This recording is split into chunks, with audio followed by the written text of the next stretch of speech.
شروع کریں.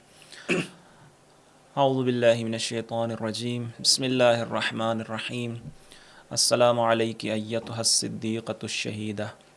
ناظرین کرام، ایک بار پھر ایک انتہائی اہم موضوع کے ساتھ آپ کی خدمت میں حاضر ہوئے ہیں، اور وہ موضوع ہے غدیر سے فاطمیہ تک کا سفر.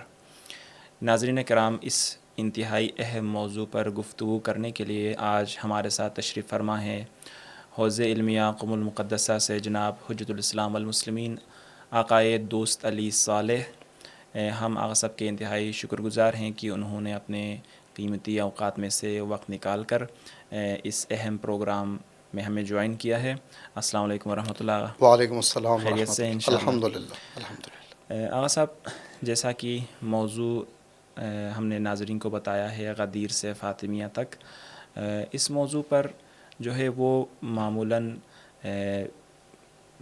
اس موضوع کے متعلق بہت سے علماء نے گفتگو کی ہے، لیکن آج ہم چاہتے ہیں ایک نئے زاویے سے اس موضوع میں وارد ہوں. پہلا تو یہ کہ آقا صاحب، میں جاننا چاہوں گا آپ سے کہ غدیر میں جو حجۃ الوداع کے موقع پر جو رسول اکرم صلی اللہ علیہ وآلہ وسلم نے جو خصوصی اہتمام کروایا، اصحاب و انصار تک اطلاع پہنچی، باقاعدہ اعلانات کروائے گئے کہ یہ رسول اللہ کے ساتھ آخری حجۃ الوداع ہے، لہٰذا یہ جو اتنا اہتمام کیا گیا آخری حج کے لیے، اس اہتمام کی کیا وجہ تھی؟ آیا اس اہتمام کی وجہ عبادات کی انجام دہی تھی یا کوئی خاص امر کا اس میں اعلان کرنا تھا؟ اس کی طرف آپ روشنی ڈالیے گا. بسم اللہ الرحمن الرحیم. بہت شکر گزار ہیں آپ نے یہ موقع فراہم کیا. سلامت. اللہ تعالیٰ آپ کو اس کا اجر عظیم عطا فرمائے. غدیر ہمارے مکتب کی پہچان ہے اور اسلام کے اہم ترین واقعات میں سے ہے. چونکہ آپ کے یہ پروگرامات ایام فاطمیہ کے حوالے سے، تو میں چند نکات عرض کرتا ہوں. سب سے پہلے تو ایام فاطمیہ پررنگ ہو چکے ہیں اللہ تعالیٰ کے لطف و کرم سے، اور آج ایام فاطمیہ کی جگہ ایک انتہائی اہمیت کی حامل ہے، خصوصاً مجالس ایام فاطمیہ، اور وہ جو ماحول بن جاتا ہے. زیادہ سے زیادہ استفادہ کریں ان اوقات سے، جناب زہرا سلام اللہ علیہا کے ذکر مقدس سے، تاکہ یہ ذکر ہماری علم اور ہمارے بصیرت میں اضافے کا سبب بنے انشاءاللہ تعالی. غدیر میں عرض کروں آپ کی خدمت میں کہ رسول مکرم اسلام نے حجۃ الوداع کے موقع پر جو آخری حج ہے اس کا جو اہتمام کیا ہے، اس کی نوعیت باقی سالوں کے حج سے تبدیل ہے. حتیٰ کتب تاریخ میں موجود ہے کہ رسول مکرم اسلام نے اس حج سے پہلے مملکت اسلامی میں موجود تمام مسلمانوں تک یہ پیغام پہنچایا کہ یہ حج انتہائی اہمیت کا حامل ہے، اور شاید یہ آخری حج ہے.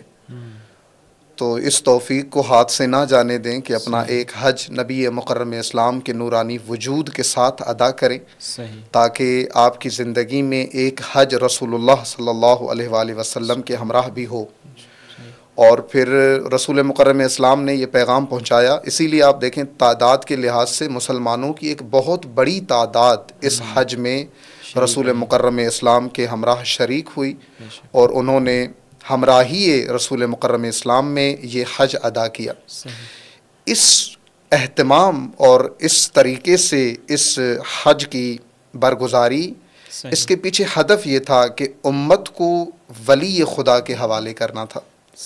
امت کو ایک ایسے نظام کی جانب متوجہ کرنا تھا جو رسالت کے بعد اس امانت رسالت اور اس دین الہی کے تحفظ، یا یوں کہوں کہ نبوت و اسلام کی پناہ گاہ ہے جو نظام، اس نظام کی طرف متوجہ کرنا تھا رسول مکرم اسلام نے.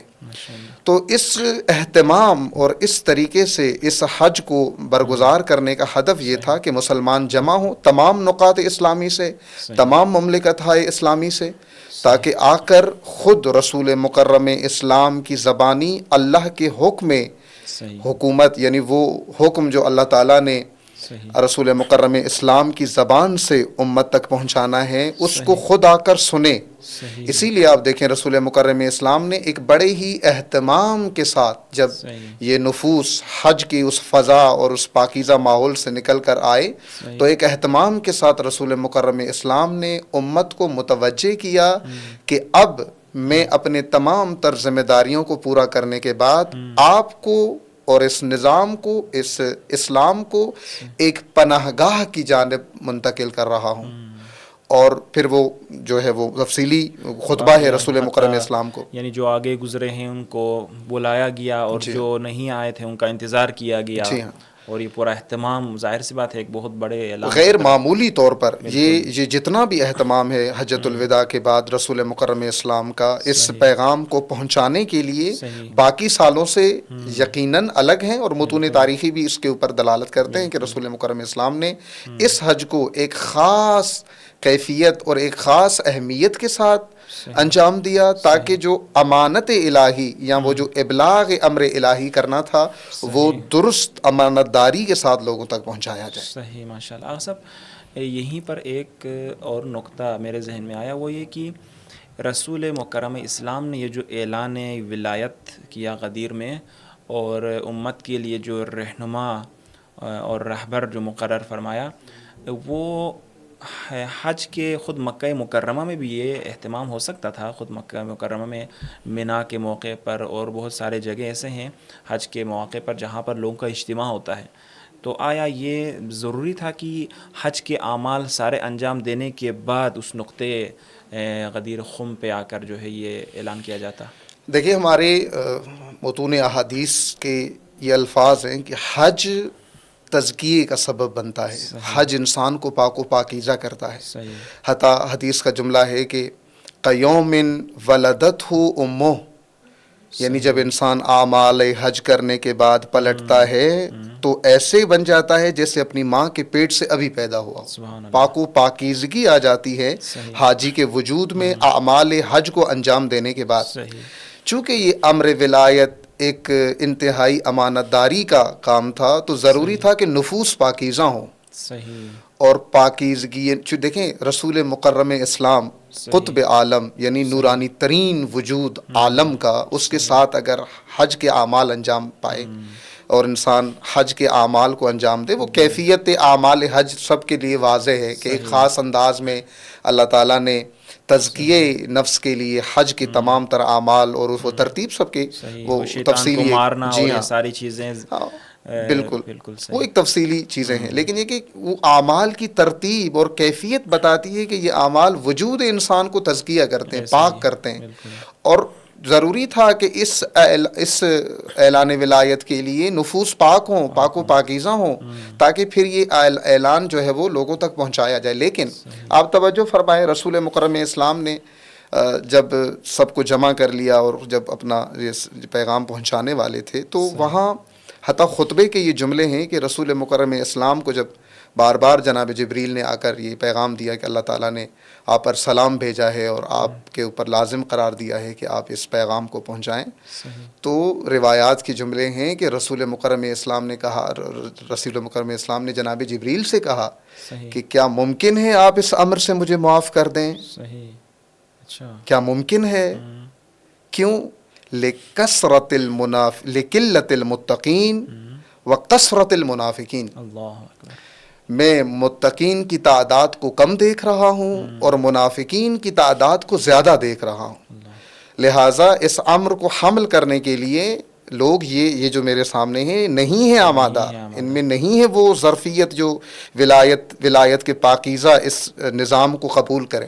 لیکن آپ دیکھیں پھر قرآن کریم کا لہجہ بدلتا ہے کہ وہ قرآن جو رسول مکرم اسلام کو یا ایھا المدثر کہتا ہے یا ایھا المزمل کہتا ہے، لیکن اس مقام پر آ کر آپ دیکھیں آیت کے الفاظ یا ایھا الرسول بلغ فَإِن لَمْ تَفْعَلْ فَمَا بَلَّغْتَ رِسَالَتَهُ، رسول پہنچائیں آپ، اگر نہیں پہنچاتے تو آپ نے کوئی بھی رسالت کا کام انجام نہیں دیا. یہ جو اتنی زحمت کی ہے آپ نے، من الظلمات الی النور، امت کو لے کر آئے ہیں آپ، اس کی بقا اسی میں ہے کہ یہ امانت دار کے پاس امانت جائے. موسیٰ جب کوہ طور پہ جائے تو ایک ہارون کا ہونا ضروری ہے، اور وہ اس امانت کو حمل کرے. یہ وہ سفر الہی جو آپ نے شروع کیا ہے وہ اس کو آگے لے کر جائے. یا ایھا الرسول بلغ، آپ پہنچائیں. پھر اب وہ قرآن کریم کے جملے ہیں کہ اللہ تعالیٰ آپ کو واللہ یعصمک من الناس، اللہ تعالیٰ آپ کو لوگوں سے پناہ میں رکھے گا. لیکن رسول اللہ کو خوف بھی ہے. رسول اللہ کو خوف وہی یعنی عام خوف نہیں ہے، یہ خوف اس چیز کا ہے کہ جو چیز پہنچا رہا ہوں اس کو حمل کرنے کی ظرفیت ابھی تک نہیں ہے. جملے دیکھیں آپ، لقلت المتقین وکثرت المنافقین، منافقین زیادہ ہیں، متقین کم ہیں. لیکن پھر بھی رسول مکرم اسلام نے کمال اہتمام کے ساتھ. اچھا، یہ احادیث کی اس میں نوٹ ہوا ہے یہ جو آپ جی میں جو جملہ عرض کر رہا ہوں یہ رسول مکرم اسلام کا اپنا جملہ ہے، یہ خطبے کا حصہ ہے. یعنی کہ جملے رسول اللہ نے ان کے سامنے فرمائے ہیں کہ میں نے جناب جبریل سے کہا کہ کیا ممکن ہے آپ اس امر سے مجھے معاف کر دیں؟ فرمایا نہیں، آپ یہ پیغام پہنچائیں. واللہ یعصمک من الناس، آپ نے یہ کام اپنا کرنا ہے. تو رسول مکرم اسلام نے بڑی اہمیت کے ساتھ اس پیغام کو پہنچایا. اور خطبہ غدیر تفصیلی ہے جس میں تمام تر امور کو رسول مکرم اسلام نے بیان کیا ہے. تو رسول مکرم اسلام نے غدیر کے اندر یہ پیغام پہنچایا، اور یہ پیغام پہنچانے کے بعد رسول مکرم اسلام کی جو ہے وہ ذمہ داری یہاں پر ختم ہوئی. اب یہ سلسلہ امت کے ہاتھ میں ہے. صحیح. اب یہ اپنے اصلی یعنی رسول اللہ کے بعد از رسول لائق ترین و اہل ترین ہستی کے ہاتھ میں یہ امانت الہی اللہ کے پہنچی حکم ہے، سے، اللہ کے حکم سے. جی صحیح. اب جو ہے وہ رسول اللہ مطمئن. جی خوب آغا صاحب، یہ تو تاریخی کتابوں میں بھی لکھا گیا ہے کہ بعد میں امت نے منہ پھیرا اس امر الہی سے. تو اب دیکھیں وقت بھی اتنا زیادہ نہیں گزرا رسول اللہ کے اس اعلان ولایت کے بعد. بالکل مختصر 2 سے 3 مہینوں کے درمیان رسول اللہ کی رحلت ہوتی ہے، اور امت پھر اس عظیم امر الہی کو بلا دیتی ہے جس کے لیے رسول اللہ نے اتنا زیادہ اہتمام فرمایا. باقی افراد سے تو چلے ہم اتنا توقع نہیں رکھتے، لیکن انصار بالآخر جو ہے، انصار نے اس امر کو بلا دیا، اور انصار نے اس امر کے احیاء کے لیے کوئی قدم نہیں اٹھایا. اس کی کیا وجوہات ہیں؟ یہ وہ سوال ہے جو تقریباً ہر انسان کے ذہن میں اٹھتا ہے. صحیح. کہ کیسے ہو سکتا ہے کہ وہ لوگ جو تربیت رسول میں تھے اور 70 دن کے اندر اعلان غدیر بھلا دیا جاتا ہے اور امیر المومنین کو منصب الہی سے ہٹا دیا جاتا ہے. غور فرمائیں آپ، یہ وہ خطرہ تھا جو رسول مکرم اسلام نے وہیں پر یعنی میدان غدیر میں بھی بیان کیا تھا. آپ دیکھیں اعلان غدیر کے بعد قرآن کریم کا کہنا ہے کہ الیوم یئس الذین کفروا، کفار مایوس ہو گئے. کفار کی مایوسی میں حضرت آیت اللہ عابدینی کا یہ جملہ ہے، بہت خوبصورت جملہ ہے. وہ کہتے ہیں کفار کی مایوسی کی وجہ یہ ہے کہ وہ اسلام جو جس کی سربراہی فردی تھی اب نوئی بن گئی ولایت کے بعد. یعنی وہ جو رہبری اسلام فردی تھی اب نو میں آ گئی. اب ولی فقط علی نہیں ہوں گے، اب یہ ولایت کا سلسلہ آگے بھی جاری رہے گا. کفار کی مایوسی کا ذکر ہے، لیکن منافقین کی تدابیر جاری تھیں جس کا خطرہ خود رسول مکرم اسلام نے بھی خطبہ غدیر میں اشارہ فرمایا. آپ توجہ فرمائیں، رحلت رسول کے بعد جیسے ہی رسول، اگرچہ اس دوران بھی رسول اللہ نے اہتمام کیا ہے کہ وہ بھی ایک تفصیلی موضوع ہے، جیسے جیش اسامہ اور باقی سارے سلسلے، یہ بھی ایک تفصیلی موضوع ہے. لیکن رسول اللہ نے وہاں پر بھی اہتمام کیا، رکاوٹیں ہٹائیں. کچھ لوگوں کو مخصوص کر کے کہا کہ آپ لوگوں نے اسامہ کے جو ہے وہ جیش اسامہ میں جانا ہے، اور وہ سارا جو ہے وہ سنیریو تاریخ میں موجود ہے. رسول اللہ نے وہاں پر بھی اہتمام کیا. لیکن جیسے ہی رسول مکرم اسلام کی آنکھ بند ہوتی ہے اور یہ طبقہ آ کر اس سلسلے پہ جو ہے وہ قابض ہو جاتا ہے، تو یہاں آسان نہیں ہے اظہار وجود. ماحول یہ بتاتا ہے تاریخ کا کہ اظہار وجود کرنا اس ماحول میں آسان نہیں تھا. ہم بس ابھی ہم کہتے ہیں، ہم اپنی محفلوں میں بھی کہتے ہیں کہ جی ہم اگر امیر المومنین کے دور میں ہوتے تو مولا امیر کے ساتھ ہوتے، ہم اگر رسول اللہ کے دور میں ہوتے تو رسول اللہ کے ساتھ ہوتے، ہم اگر جناب زہرا سلام اللہ علیہا کے اس عصر میں ہوتے تو. لیکن حالات کی کیفیت آسان نہیں ہے.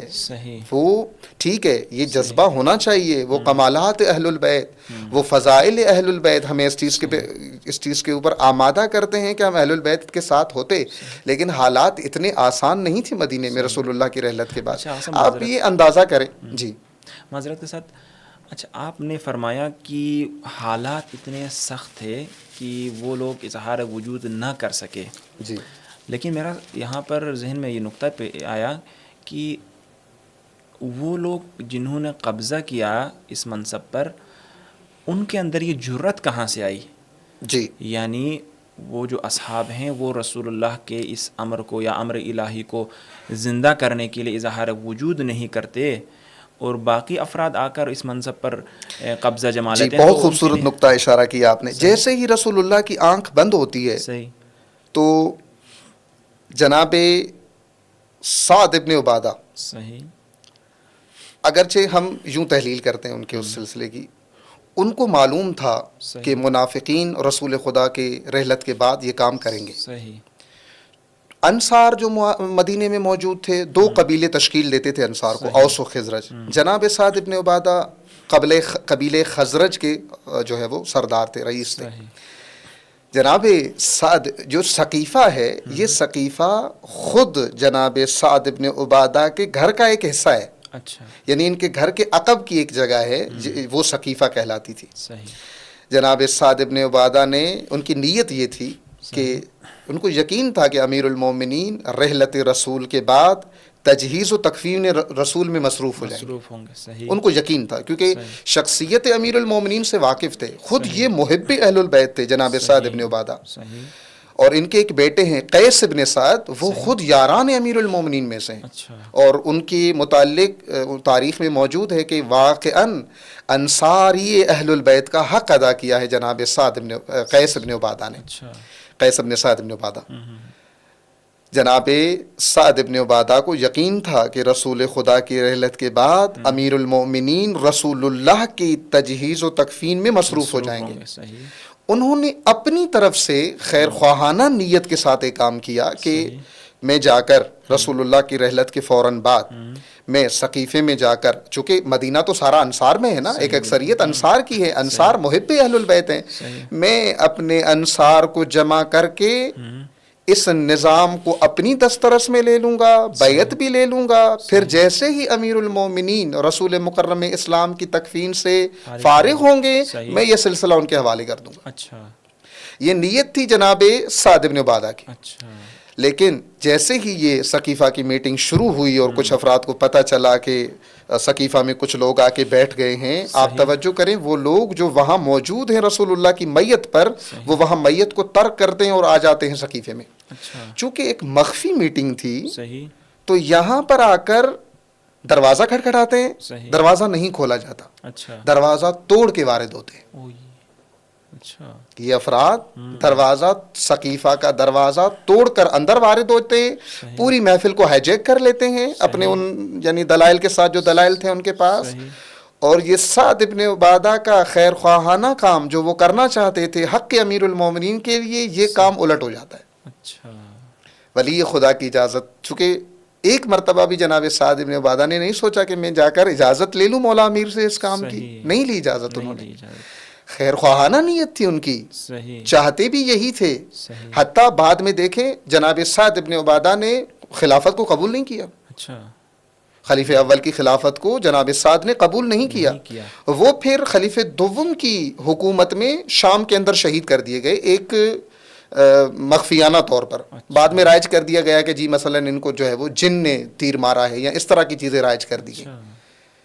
قاتل مشخص سے تاریخ میں، لیکن یہ چیزیں رائج کر دی گئی. مخالف تھے تو اس مخالفت کی وجہ سے ان کو شہید بھی کر دیا گیا. ایک اور نقطہ یہاں پر وہ یہ کہ آپ نے جیسے فرمایا کہ جب ان افراد کو معلوم ہوا کہ وہاں پر یہ کچھ ہونے جا رہا ہے اور وہ وہاں سے اٹھ کے چلے گئے میت کو ترک کر کے، یہاں ایک جو ہے نا نقطہ ذہن میں یہ آتا ہے کہ امیر المؤمنین نے یہ کام کیوں نہیں کیا، حالانکہ ان کو معلوم بھی تھا کہ یہ وہ مرحلہ ہے جہاں پر امت کی اچھا، جو ہے میں نا، اس طرف آتا ہوں، ایک نقطہ میں اور عرض کر دوں صحیح اس صحیح مسئلے میں، یہ جو پہلے آپ نے سوال اٹھایا صحیح کہ کیسے ہوا کہ یعنی انصار سے تو توقع تھی نا، صحیح محب اہل البیت تھے، بالکل ان سے وہ رائج تھے اہل البیت کی محبت صحیح میں. بالکل دیکھیے وہ افراد جب ثقیفے کے بعد قابض صحیح ہوئے تو ان کی شدت کی کیفیت بہت شدید تھی. اچھا میں آپ کو مثال دیتا صحیح ہوں، رسول اللہ کے قریبی ترین لوگ کون ہیں؟ صحیح وجود مطہر امیر المومنین مومنین جناب زہرا سلام اللہ علیہ. صحیح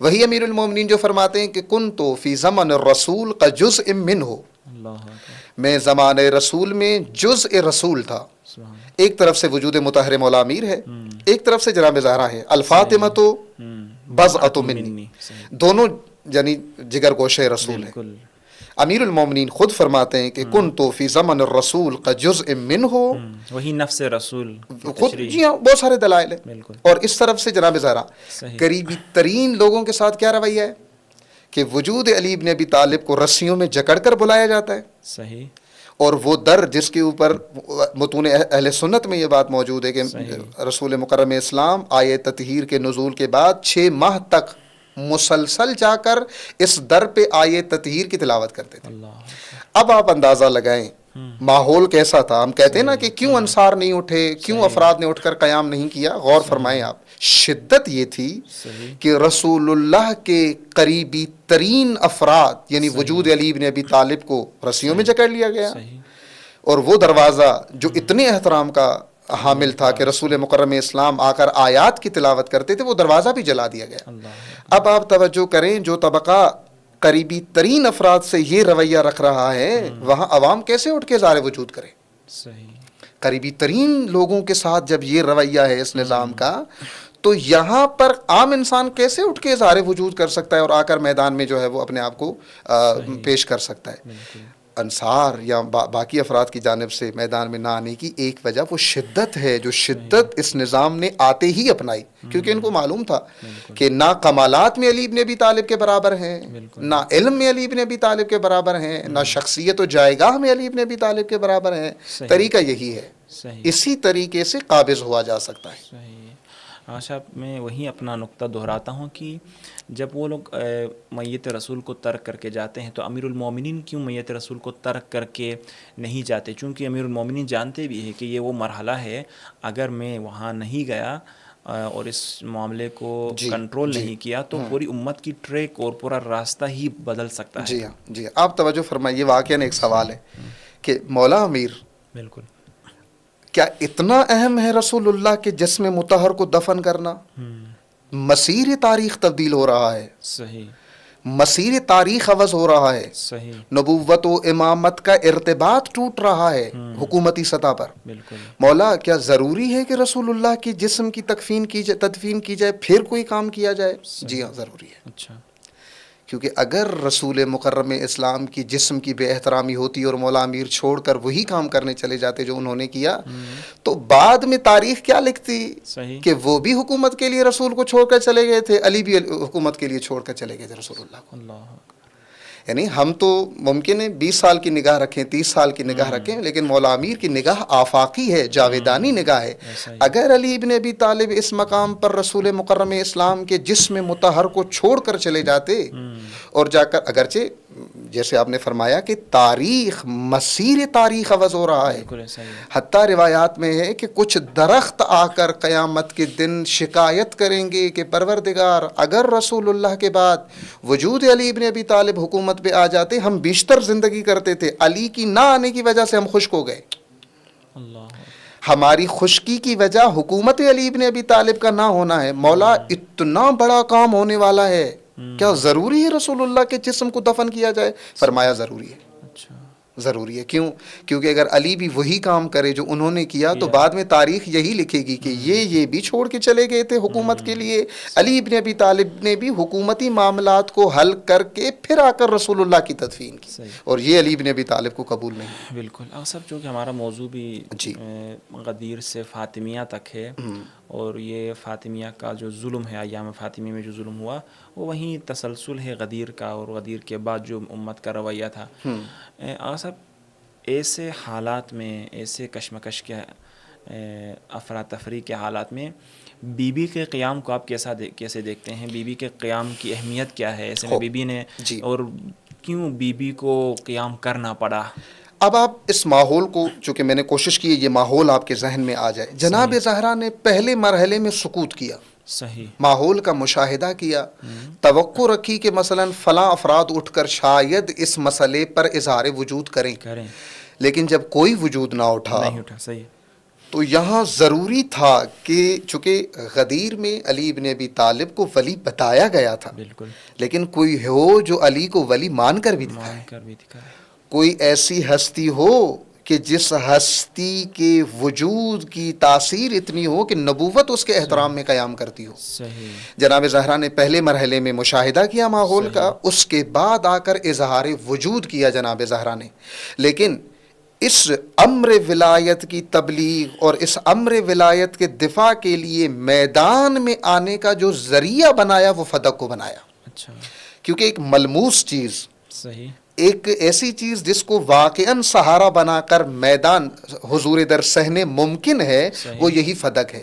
فدق ہدف نہیں تھا جناب زہرا کا، ذریعہ قیام تھا، وسیلہ قیام تھا۔ میں یہ جملہ عرض کیا کرتا ہوں کہ یہ توہین ہے کہ ہم یہ کہیں کہ رسول اللہ کی رحلت کے بعد جناب زہرا نے گریہ کیا فدق کے لیے، یہ توہین ہے جناب زہرا کی۔ جناب زہرا نے فدق کو ذریعہ قیام قرار دیا میدان میں آنے کے لیے۔ پہلے مرحلے میں جناب زہرا امت کو یہ باور کروانا چاہتی تھی، یہ سمجھانا چاہتی تھی کہ اے امت رسول، یہ جو نظام علی ابن ابی طالب کو ہٹا کر حکومت میں آیا ہے، یہ مجھ دختر رسول کو بھی اپنا حق نہیں دے رہا۔ اب تم یہاں سے اندازہ لگاؤ کہ جو نظام دختر رسول، رسول کی بیٹی کو اپنا حق نہیں دے رہا، وہ تمہیں کیا دے گا؟ صحیح۔ پہلے مرحلے میں جناب زہرا نے فدق کو ذریعہ قیام قرار دیا، اور پھر اس قیام کو وسعت دی اپنے خطبات اور اپنے اقدامات کے ذریعے سے۔ ہر وہ قدم جو جناب زہرا نے رحلت رسول کے بعد اٹھایا ہے وہ محض ولایت کے لیے ہے، حقیقت غدیر کی بقا کے لیے ہے، راہ غدیر کے استمرار کے لیے ہے، نظام علی ابن ابی طالب کے قیام کے لیے، امر الہی کے قیام کے لیے۔ کیوں؟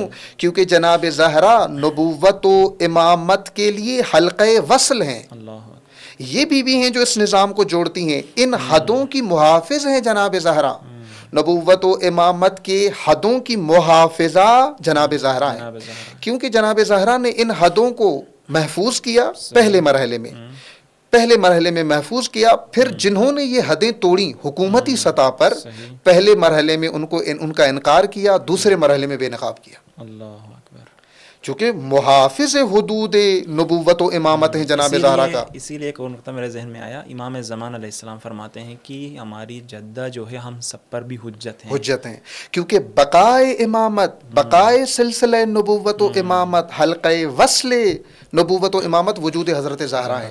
اور پھر یہاں پر آ کر جناب زہرا نے قیام کیا، قیام اپنے خطبات کا سہارا لے کر، اپنے خطبات اور معارف کی تبیین میں جناب زہرا نے امت کے سامنے آ کر اظہار وجود کیا۔ عرض کیا نا میں نے کہ جو فضا بن گئی تھی، اس فضا کو توڑنا ضروری تھا، ظلم و جور اور شدت کی جو فضا تھی اس کو توڑنا ضروری تھا۔ اگر جناب زہرا اٹھ کر یہاں پہ قیام نہ کرتی تو آج کوئی بھی زبان علی بن ابی طالب کے حق کے لیے نہ اٹھتی۔ اگر یہ قدم نہ اٹھاتی جناب زہرا، جو جناب زہرا نے اس موقعیت پر آ کر اٹھایا، اگر یہ قدم یہاں نہ اٹھتا پھر قیامت تک کوئی قدم ولایت کے لیے نہ اٹھتا۔ مسیر کا آغاز جناب زہرا نے کیا، ابتدا وجود مطہر حضرت زہرا نے کی، اور پھر یہ راہ کھولی، راہ انکار غیر ولی خدا، یعنی ولی خدا کے علاوہ جو بھی اس سلسلے میں آتا ہے اس کے انکار کا آغاز جناب زہرا نے کیا، اور قیامت تک اس سلسلے کی علمدار جناب زہرا ہیں۔ اب دیکھیں تمام ائمہ غیر الہی حکمرانوں کا انکار کرتے نظر آتے ہیں، نہیں آتے ہیں۔ امام حسین نے سب کچھ قربان کر دیا، لیکن اس کو قبول نہیں کیا جو اس مقام کا اہل نہیں تھا، نہیں کیا قبول۔ اور اسی لیے اب اس حدیث کو آپ اس طرح دیکھیں، یہ جو امام فرماتے ہیں کہ تمام امت پر ہم حجت ہیں اور ہمارے اوپر ہماری جدہ زہرا سلام اللہ علیہا حجت ہیں، اس کو اس لحاظ سے دیکھیں کہ ابتدا جناب زہرا نے کی ہے، انکار کی شروعات وجود مطہر حضرت زہرا سے ہوتی ہے. ابتدا جناب زہرا نے کی. دفاع میں یعنی مدافع ولایت بی بی زہرا ہیں، وجود مطہر حضرت زہرا. آپ غور فرمائیں، ایک اور نقطہ عرض کروں. بی بی کے دو خطبے مشہور ہیں. ایک وہی مسجد نبوی میں جناب زہرا نے خطبہ دیا، اور ایک مہاجرین و انصار کی خواتین کو بی بی نے خطبہ دیا. یہ خطبہ جس کو خطبہ عیادت یا خطبہ نساء مہاجرین و انصار بھی کہا جاتا ہے، یہ خطبہ قیام سیدہ پہ واضح طور پر دلائل رکھتا ہے. اس میں جناب زہرا نے فرمایا وَمَا الَّذِي نَقِمُ عَنْ أَبِي الْحَسَنِ. جیسے ہی خواتین آئیں آ کر احوال پرسی کی اور کہا کہ بی بی کیسی ہیں آپ، تو جناب زہرا نے جواب یہ دیا اصبحت. انہوں نے کہا کیف اصبحت؟ جناب زہرا نے فرمایا اصبحت واللہ عائفۃ لدنیا کن وقالیۃ للرجال کن. زہرا کی حالت یہ ہے کہ تمہاری دنیا سے بھی بیزار ہے، تمہارے مردوں سے بھی بیزار ہے. میں بیزار ہوں تم سے. کیوں؟ کیونکہ اتنی سنجیدگی کے بعد تم نے یہ کچھ کر کے دکھایا جو ابھی تم کر رہے ہو. اتنی سنجیدگی کے بعد. اور آپ توجہ فرمائیں،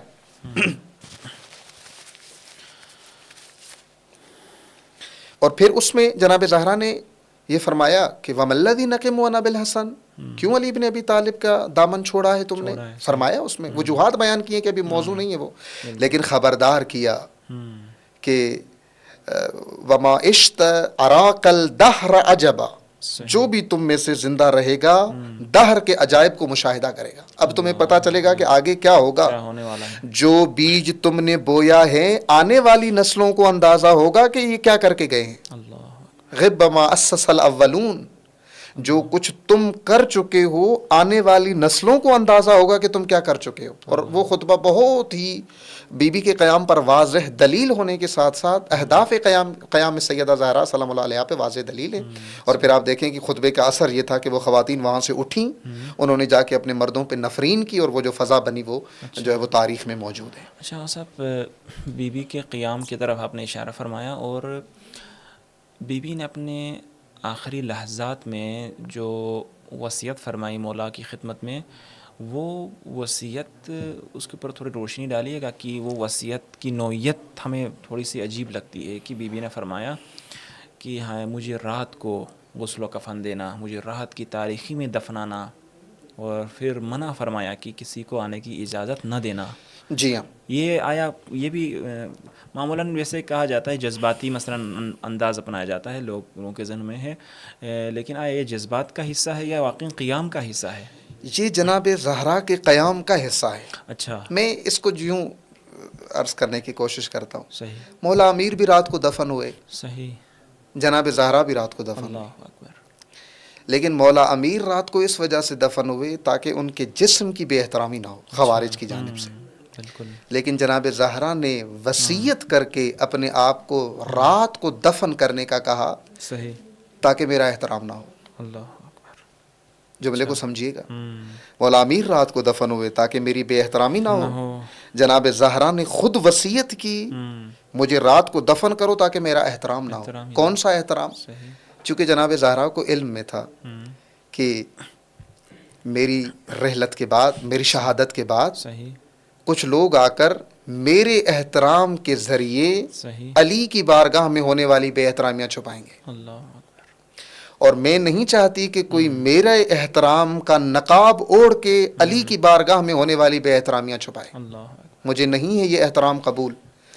یہ احترام مجھے نہیں قبول کہ میرا احترام، چونکہ ممکن تھا نا کہ ہم نے رسول اللہ کی بیٹی کو بڑے احترام و اکرام و تکریم کے ساتھ دفن کیا، قضیہ یہیں پہ تمام ہو سکتا تھا.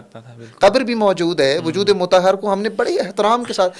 لیکن جناب زہرا نے وصیت کی، ایک تو جنازے میں شرکت نہ ہو، دوسرا پھر اپنے قبر کو بھی مخفی رکھا.